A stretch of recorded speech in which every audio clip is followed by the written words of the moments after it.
bullying ini hampir terjadi hampir 100% terhadap peserta didik dari berbagai rumah sakit itu. Hampir 100% itu mengalami bullying seperti ini gitu. Jadi ibaratnya tidak ada bullying nggak asik gitu ya.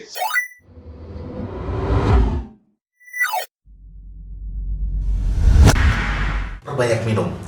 Just drink water kata Prof. Ega gitu. Assalamualaikum warahmatullahi wabarakatuh. Sobat sehat semuanya, bertemu kembali dengan main channel Kata Medika.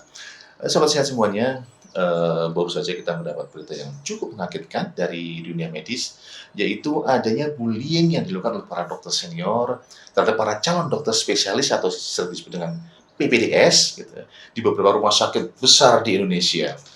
Jadi kali ini kita akan ngobrolin seputar kenapa sampai terjadi hal memalukan seperti itu di institusi besar, institusi yang reputable, dan apa penyebabnya. Kemudian yang perlu yang pasti membuat penasaran, bentuk-bentuk bullyingnya seperti apa kira-kira. Kita ambil dari sumber-sumber yang kredibel untuk seputar hal tersebut. Para sobat yang baru join, saya ingatkan kembali bahwa jangan lupa untuk subscribe, untuk like, dan komen, serta share untuk channel ini ya.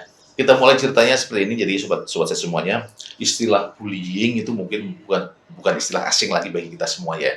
Jadi kita sering dengar kata bullying, tapi biasanya istilah ini terjadi adalah pada lembaga-lembaga pendidikan dan melibatkan anak-anak didik di sekolahan, SD, SMP, gitu, SMA gitu ya. Nah, bullying ini terjadi biasanya karena memang ada person atau kelompok yang berbeda dari kelompok dominan yang ada di suatu tempat. Misalnya ada kelompok dominan yang merasa tersaingin, atau ada orang-orang baru yang berbeda dengan kelompok dominan, maka peristiwa bullying ini akan dengan mudah sekali terjadi. Ini yang mengejutkan, justru terjadi bullying di institusi medis yang levelnya bukan anak-anak lagi. Justru di lingkungan yang advanced levels di institusi medis yang reputable, yang prestisius di Indonesia. Sobat saya semuanya, kira-kira motifnya apa ya kira-kira peristiwa bullying seperti ini bisa terjadi di institusi yang seperti itu. Gitu. Yang kita tahu kan, institusi seperti itu kan orang-orang pinter, orang-orang yang terdidik, kok masih ada juga bullying gitu. Motif bullying menurut beberapa ahli psikologi adanya ketidakseimbangan antara pelaku dengan korban. Ini menurut ahli psikologi deh ya. Secara umum itu adanya ketidakseimbangan antara pelaku dengan korban berupa misalnya ukuran fisik, kemudian kepandaian, gender, hingga status sosial dari yang dibully dengan yang pembulinya. Dan untuk kasus ini, motifnya sendiri adalah lebih ke faktor perbedaan level status antara si jabatan PPDS dengan para seniornya gitu.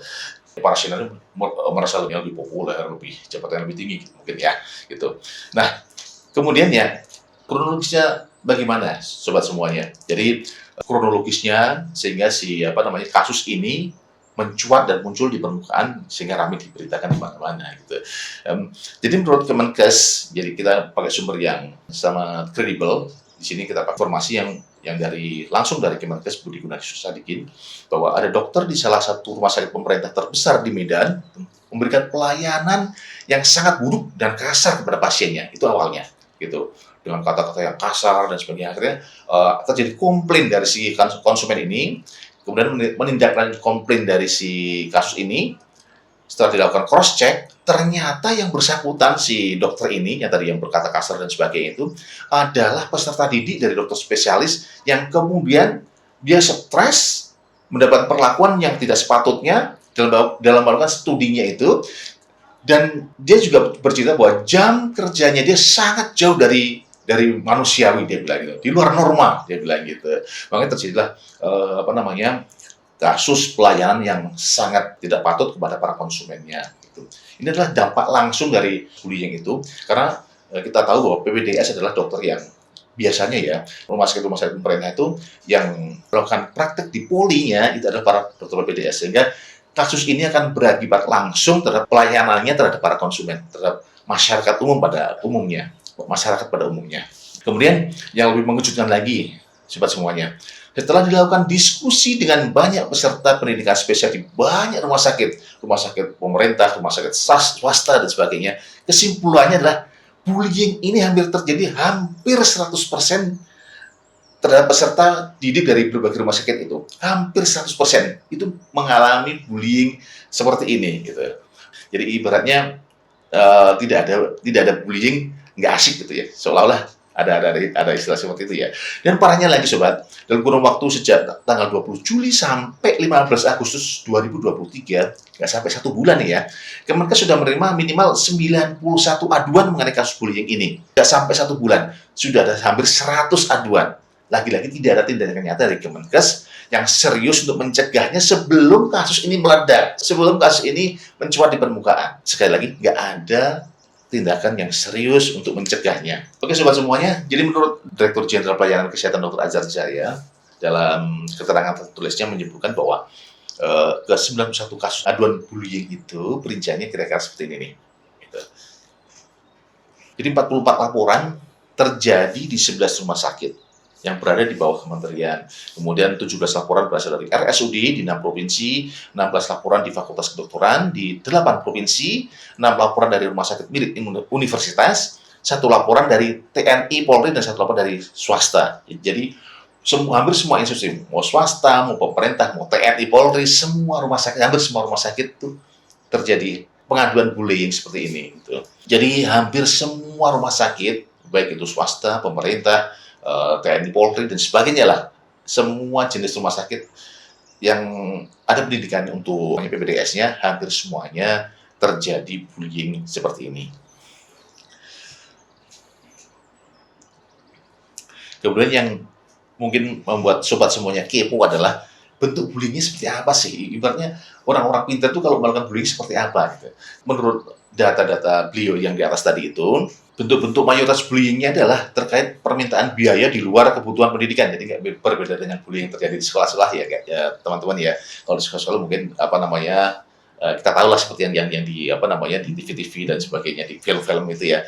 Kalau yang di sini adalah terkait permintaan biaya di luar kebutuhan pendidikan, pelayanan, penelitian, serta tugas jaga tadi itu. Jadi para PPDS ini adalah tugasnya adalah antara lain adalah jaga malam, kemudian yang tugas untuk praktek di poli gitu. Jadi serta tugas jaga yang di luar batas wajarnya. Itu adalah bentuk-bentuk bullyingnya. Gitu. Jadi ini bisa berakibat terjadinya pelayanan yang nggak maksimal, mungkin menjurus kasar kepada para konsumen di rumah sakit gitu. Jadi ini perlu ditindaklanjuti dengan lebih serius oleh Kemenkes untuk mengatasi terjadinya hal tersebut. Ditambahkan lagi oleh Menkes bahwa bentuk bullying yang terjadi kepada para PPDS ini berupa kata-kata yang kasar, tindakan-tindakan lainnya yang di luar kewajaran dan sebagainya. Yang lebih gila lagi, ada panduan khusus terkait bullying ini kepada para PPDS ini yang terkait dengan keharusan untuk membeli ataupun menyewa banyak hal yang tidak terkait dengan pendidikan secara langsung. Parah nggak gitu. Jadi beda ya guys ya, beda ya sobat ya semuanya ya, beda dengan bullying yang terjadi di sekolah. Ini berhubungan dengan bullying yang mengarah ke biaya, kemudian kalau tindakan ucapan yang kasar dan sebagainya, kemudian jadwal yang luar biasa, tidak manusiawi dan sebagainya. Baru setelah terjadi kejadian tersebut di atas, ini Kemenkes RI mengeluarkan instruksi khusus untuk melaporkan soal perundungan yang terjadi, dan tadi itu belum sampai 1 bulan sudah terjadi pelaporan hampir 100 kasus perundungan. Oke sobat semuanya, jadi menurut sobat sehat gimana? Coba tulis di kolom komentar mengenai pendapat para sobat semuanya mengenai kasus ini. Kalau menurut kata Mendikasi, ini perlu dituntaskan segera, karena memang ini nanti terkait dengan kualitas pelayanan rumah sakit, kualitas pelayanan para dokter kepada para pasien, masyarakat umum, intinya kepada kita semua. Sementara kita kan nggak gratis ya, sobat semuanya, untuk periksa ke rumah sakit itu pasti bayar.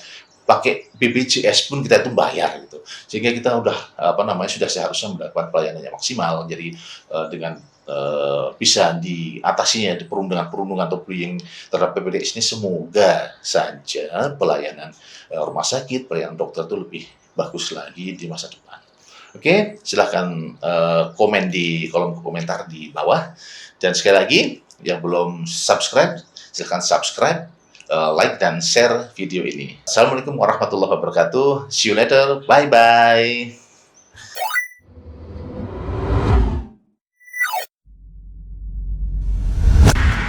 Perbanyak minum. Just drink water, kata Prof. Yoga.